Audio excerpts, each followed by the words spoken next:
Hey there, this is Rich Pav, the sound guy for Uncanny Japan. Just a quick warning to those of you who like to fall asleep while listening to Terry's soothing voice. Don't do it with this episode. And maybe don't listen if you're driving, or if you have a weak heart, or a pacemaker. Really, I'm not joking. We love our listeners, so we don't want any of you dying of a coronary. And now, on with the show. For whatever reason, you're in Japan, hiking in a forest near an old shrine. It's 2 a.m. Other than an almost full moon that is somewhat obscured by the trees and passing clouds, you only have the weak beam of a flashlight to guide you. Oh yeah, and you're all alone. The way is steep, so you've stopped to lean against a tree and catch your breath. That flashlight has been dimming and brightening over and over for the last 15 minutes. So you turn it off to save the battery. Soon you're breathing normal again and just about to start the last leg of your trek up to that spooky shrine you read something interesting about on the internet, when you hear a sound. Someone else is tramping up the same pathless hill. The person is illuminated, but not by flashlight. Candlelight. You decide to remain hidden in the dark and observe. What you see walking by, a stone's throw from where you're standing, almost makes you gasp out loud. But you don't. You're smart and you know better. Besides, your gut is telling you something is very wrong here. There is a woman wearing a long white kimono, stepping carefully through the uneven forest floor. You can see why she's stepping so carefully. On her feet, she's wearing wooden geta, but not the usual ones, with 2 short supporting wood pieces on each shoe. Her geta only have 1 support per shoe. She is carrying something in each hand. You can't make out what she has on the side far from you, but on the side that faces you, it's a hammer.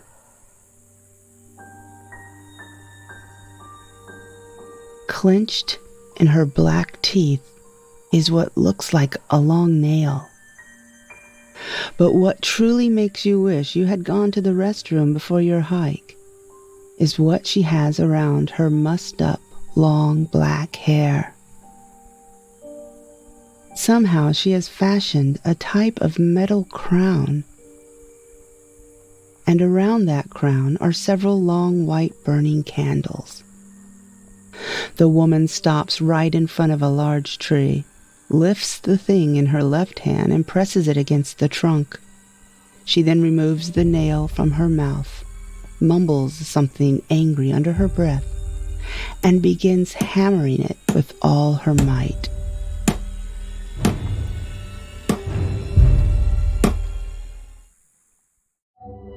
Uncanny Japan is author me, Teresa Matsura, exploring all that is weird from Japan. Strange superstitions and old wives' tales, cultural oddities and interesting language quirks. These are little treasures I dig up while doing research for my writing, and I want to share them with you here on Uncanny Japan. I hope you like the show.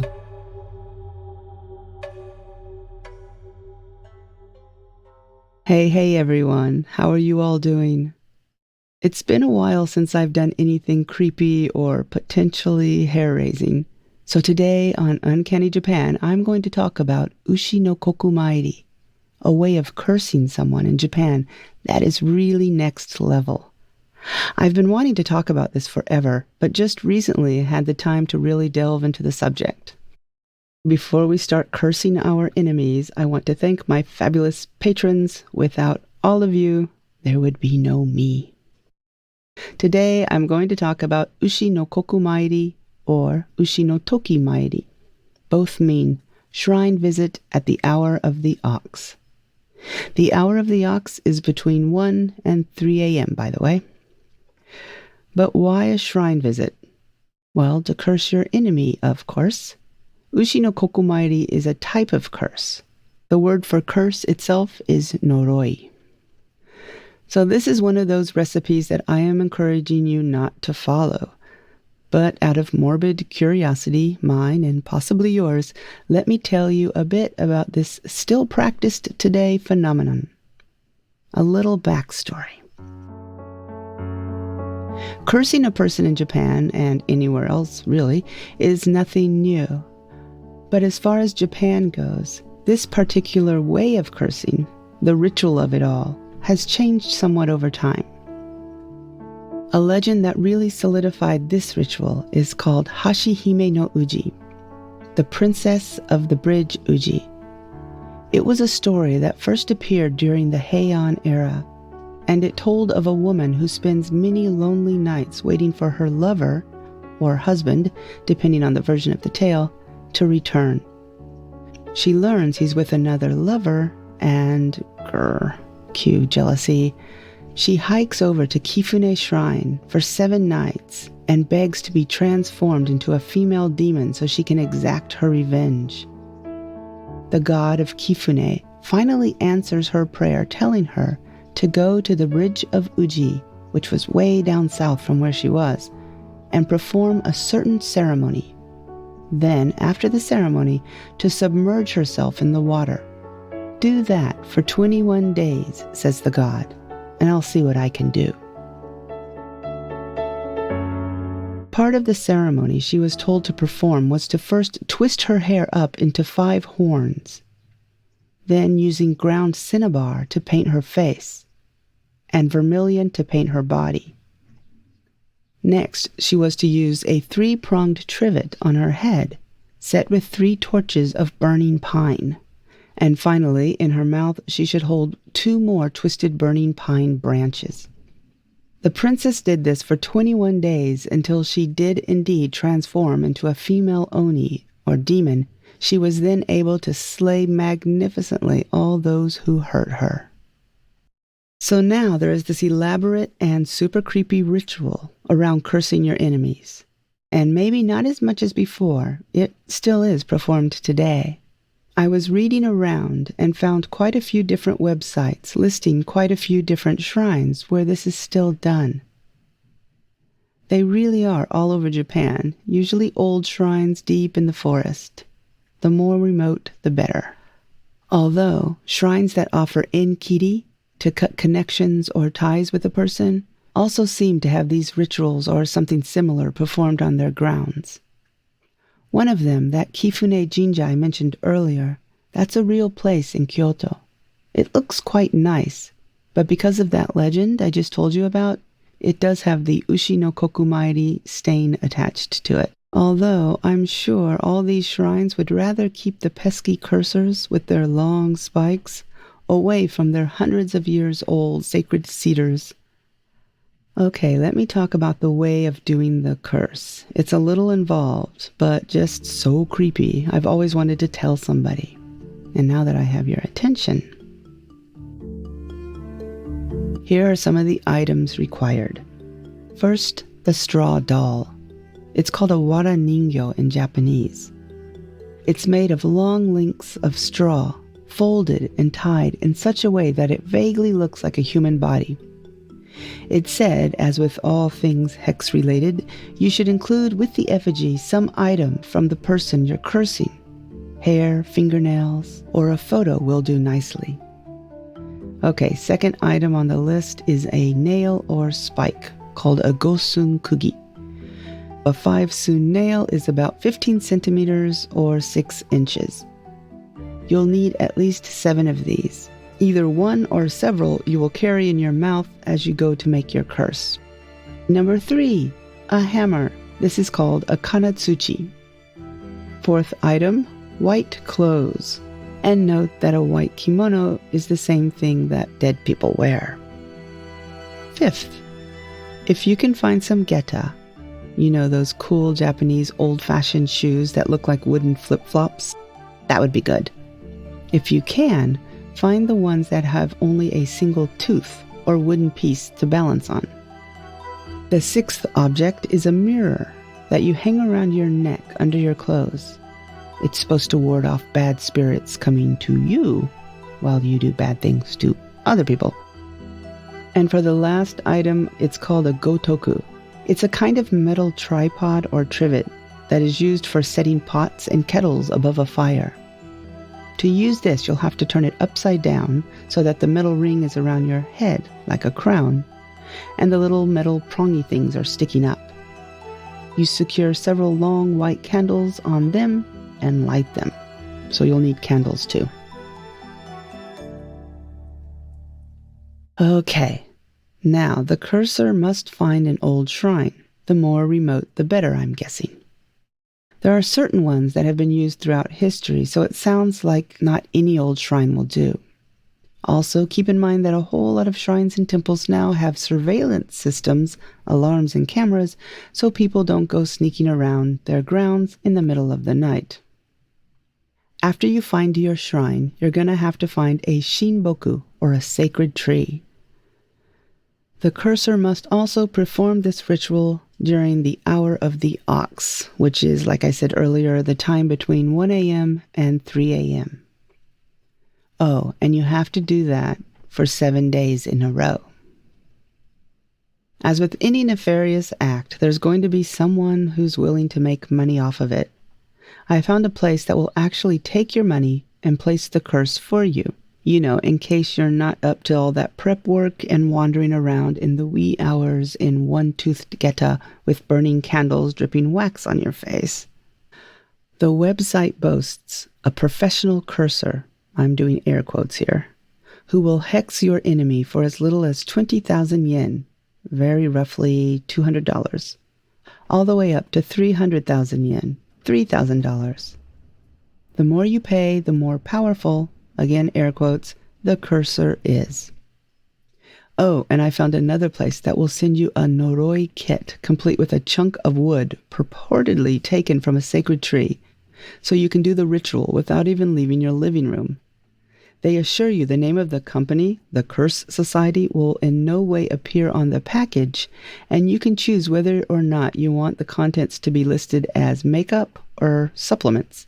Or if you don't choose, they'll just label it computer parts. Now, before anyone gets any funny ideas, I'll paraphrase what my mother-in-law told me. Not that I'd put a curse on anyone, but she always thought I'd run off and do stupid things if she didn't tell me specifically not to. So she said something like, "Terry, if you put a curse on someone, by putting all that hatred and bad energy out there, it will come back to you tenfold," or something like that. But we all know that. So, where did I leave you? That's right. You're in the forest with a spurned woman nailing a straw doll to a tree. You're so nervous that you fidget and a twig snaps under your foot. The woman in the white kimono, she turns and looks right at you. You've been seen. Now you need to run. Because if you're seen performing the Ushi no Kokumairi, the curse becomes not only ineffective, but it falls upon the person who is doing the cursing. Unless, of course, the person with the hammer in their hand and the nail can catch and kill the person who just saw them. You've got a bit of an advantage. Unless she kicks off those shoes. I have a personal story that I found quite funny. I used to take stone carving classes in a mountain about a 40-minute drive from my house. The teacher was this old wild-haired man, Sugimura-sensei, who carved mostly Ojizo statues, but other things as well. He was actually quite well known and has a bunch of his Ojizos in Kyoto in some famous temples. But anyway, one day while I was up there banging on a piece of stone, he told me a story about how, years ago, he was sleeping in this small cabin he had up in the mountain when he heard something banging going on nearby. He snuck over to investigate and saw a young woman in the proper gear nailing a straw doll to a tree. He waited until she left, went up, took it down, went back to his hut, and read the piece of paper describing how much she hated this person and the horrible death she wanted them to have. He then rolled the paper back up, stuck it back in the wara ningyo, went back to the tree, and nailed it back up. First I asked if he was worried that he'd be cursed by doing that, and he was like, "Nah, she was seen. She's the one that should be afraid." Then I asked what it said. He didn't really answer specifically, just kind of said a lot of hate stuff. He was a brave man. Any other Japanese person I know that would even see a waraningo on a tree would freak out. I know I would.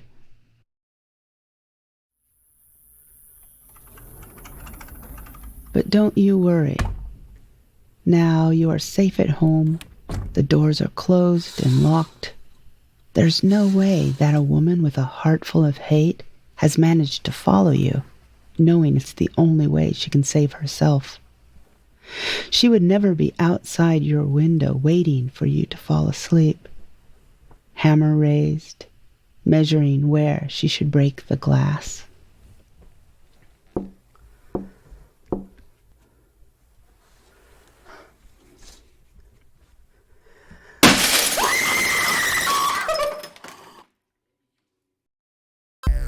Thank you all for listening, supporting, reviewing, messaging, emailing, and spreading the word about Uncanny Japan. For only $5 a month, you can get a monthly bedtime story plus access to the 38 stories that are already up. Other stuff too. I'm wrangling my sound engineer, also a long-time Japanese expat, to do a behind the curtain this month. That's also for the $5 and up patrons, where we'll talk about different things. This time I want to talk about the Japanese murder hornets, or suzumebachi. Thank you again for listening, and tell us what you think of the new format. I'll talk to you in 2 weeks. Bye-bye.